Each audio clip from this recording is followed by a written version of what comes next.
মহামানবগণ জীবন চলার পথে মানুষের যত ভুল তাদের চোখে পড়ে সেগুলো তারা সংশোধন করে নিয়ে চলেন। আজকে দেখা যায় কি, ভুল পথে বৈষ্ণব গোসাই, একজন গোসাই মানুষ, তিনি ভুল পথে পদচারণা করেছিলেন। ঠাকুর শ্রীনীলকান্ত তাকে সুন্দর পথে আসতে অনুরোধ করলেন এবং অনুরোধের সঙ্গে সঙ্গে জোরও করতে হয়েছিল। ঘটনাটা ঘটে থাকে যখন শ্রীনীলকান্ত 24-25 বর্ষ বয়স, ঠিক সেই সময় তিনি শুনলেন কি, এইখানে কলকাতার বাড়িতে এক বৈষ্ণব গোসাই এসেছেন। তিনি 30 বর্ষ যাবৎ ভাত খান না। তাহলে ভাত গ্রহণ করেন না, অন্ন গ্রহণ করেন না, সে গোসাইকে না দেখে পারা যায়? 30 বর্ষ, 1-2 বর্ষ না। তখন তিনি কি করলেন, গেলেন, খুব অধীর আগ্রহ নিয়ে গেলেন যে এত বড় মহামানব, 30 বর্ষ তিনি ভাত খান না, তিনি কত বড় মহাপুরুষ হবেন। চলে গেলেন, যে সেই গুরুদেবের আলোচনা শুনছেন। লোকারণ্য, লোক ভরে গেছে চারিদিক থেকে। এত বড় শক্তিশালী গোসাই 30 বছর ভাত না খেয়ে থাকেন। এখন শ্রী নীলকান্ত সেখানে গেলেন, যে দেখলেন কি, একটা থালায়, একটা বড় আকারের থালা, সেই থালায় চিড়া, মুড়ি এইগুলো ভিজিয়ে বেশ সাজিয়ে রাখা হয়েছে। তারপরে কলা, মিষ্টি এইসব দিয়ে, নারকেল এইসব দিয়ে এমনভাবে সাজানো, মানে ওইগুলোই হচ্ছে ওনার প্রসাদ। উনি ওইগুলো আলোচনার শেষে সেবা করবেন। তখন বললেন, বেশ দেখা যাক কি হয়। এইবার একটা দৃষ্টিকটু ব্যাপার শ্রী নীলকান্তের সামনে ঘটে গেল। তিনি দেখলেন কি, 5 জন মেয়ে ছেলে, 5 জন বয়স্তা মেয়ে আর কি, সে মেয়েগুলো সব ওই গোসাইয়ের চারিপাশ দিয়ে বসে আছে একই আসনে। এটা ঠাকুর শ্রী নীলকান্তের চোখে খুব বেঁধে গেল। যা হোক, অনুষ্ঠান শেষ হয়ে গেল। তখন ঠাকুর বলছেন যে, গোসাইজি, আমি 2টো প্রশ্ন রাখতে পারি কি? বলে, হ্যাঁ বাবা, তোমার যত প্রশ্ন আছে জীবনের তুমি সব রাখতে পারো, কোনো ব্যাপার নেই, সব উত্তর পেয়ে যাবে। আর ঠিক, আচ্ছা, আপনার পাশে এগুলো কারা? এরাও সব গোসাই নাকি? বলে, না না, ওরা সব সমর্পিত। বুঝো না, ওরা সমর্পিত। না, সমর্পিত তো বুঝলাম, কিন্তু ওরা সব কি গোসাই নাকি? আপনার চারিপাশ দিয়ে একই আসনে বসে আছে। বোঝো না বাবা, ওরা সমর্পিত হয়ে গেলে তখন একই হয়ে যায়। তখন এক আসনে বসতে পারে, এক আসনে শুতে পারে, সবকিছু হয়ে যায়। তুমি বোঝো না তো? বলে, না তা তো বুঝি না, কিন্তু এর কোন শাস্ত্র যুক্তি আছে কি? বৃন্দাবনে আমরা দেখি ভগবান শ্রীকৃষ্ণে গোপীগণ তাদের মন, প্রাণ, দেহ, জীবন, যৌবন সব কিছু উজাড় করে সেই ভগবানের চরণে দিয়েছিলেন। তবুও প্রভুর আসন থেকে নিজেদের আসন সরিয়ে রেখেছিলেন। এক আসনে তারা থাকেননি। তারা কি কম বুঝতো নাকি, না কি ব্যাপার বুঝলাম না ঠিক। তুমি বোঝো না, তুমি ছেলে মানুষ, এসব বুঝবে না। তুমি একটু বয়স হলে তখন এগুলো বুঝবে। তুমি এদের সঙ্গে পারো? প্রশ্ন শুনে শ্রী নীলকান্ত কেমন যেন থ মেরে গেলেন। হঠাৎ তার মনে কি সাহস এসে গেল, বললো, হ্যাঁ পারি। বলেন কি করতে হবে, বলেন। ঠিক আছে, তোমার এদের সঙ্গে পরীক্ষা দিতে হবে, রাজি আছো? বলে হ্যাঁ রাজি আছি। কি পরীক্ষা নেবেন? নেন না, আমি আছি। বলে ঠিক আছে, তাহলে অমুক দিন, একটা নিশ্চয় হলো দিন, অমুক দিন এসো, পরীক্ষা হবে। যদি তুমি পরীক্ষায় হেরে যাও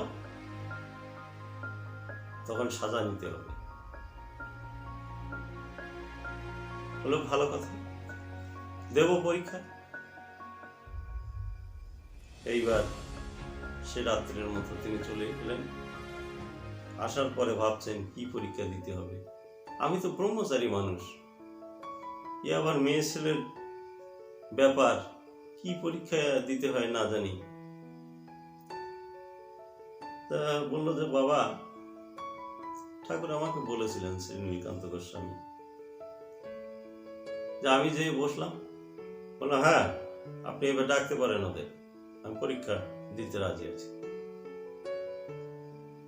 গোসাই ভেবেছিলেন এই যে ভয় দেওয়া হয়েছে, নীলকান্ত গোস্বামী বোধহয় আর আসবেন না, উনি ভয় পেয়েছেন। কিন্তু ইনি তো ভয় পাওয়ার লোক না, ইনি তো ব্রহ্মচারী মানুষ, জগতের সকল শক্তি, ব্রহ্মচর্য শক্তিকে ভয় পায়। যে মানুষটা ব্রহ্মচর্য সুন্দরভাবে করে, যে মানুষটা 16 আনা ব্রহ্মচর্য রক্ষা করেছে, যে মানুষটা 16 আনা ব্রহ্মচর্য পালন করে তার জীবনকে অতিবাহিত করছে, সেখানে বজ্রপাত পর্যন্ত হয় না, সেই মানুষের সঙ্গে পরীক্ষা হচ্ছে।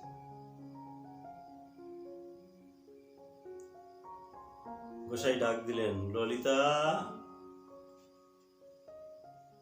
প্রভু আমায় ডেকেছেন? ভিতর থেকে আওয়াজ এলো, হ্যাঁ তুমি এখানে এসো, তোমাকে পরীক্ষা দিতে হবে।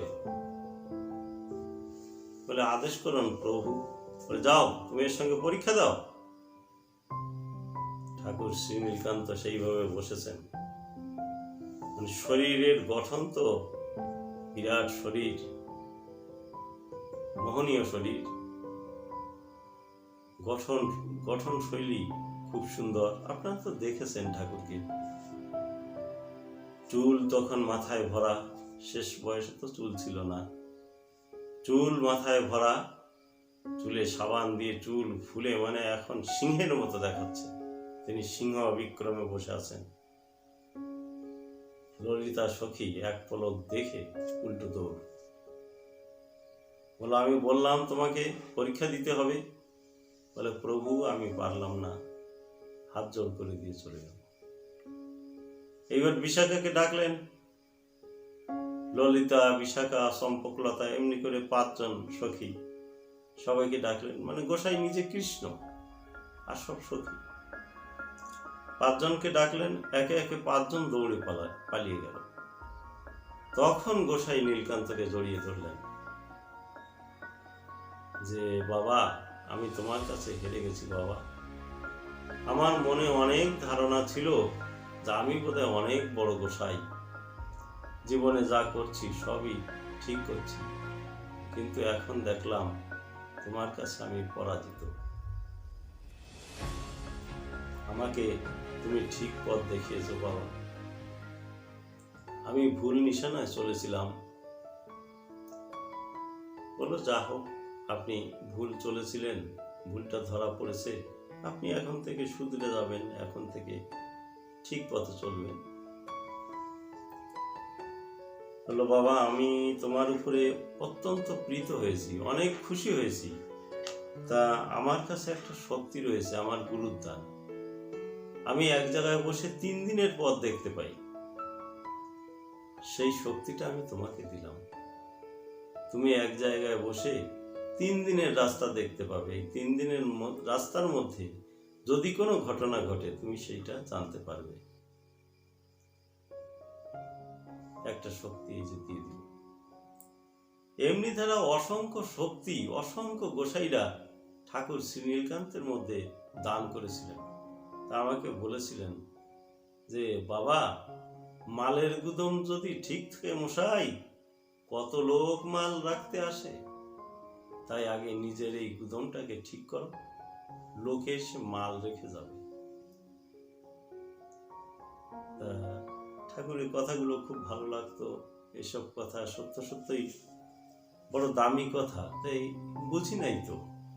হে পিত তব অযাচিত করুণার দান, ফিরাইয়ে দিয়েছি তারে করিনি সম্মান। আমি তো বুঝিনি ঠাকুর, তুমি কি দান আমাকে দিয়েছো, কি মন্ত্র আমাকে দিয়েছো, কত মূল্যবান, কত মহত্বপূর্ণ, আমি তো তার মানে বুঝি নাই ঠাকুর। তাই আমি ঠিক ঠিক গ্রহণ করতে পারি নাই, এটা আমার অক্ষমতা। যাই হোক, কথা এখানেই বিশ্রাম রাখছি, আগামী পর্বে আবার যাব।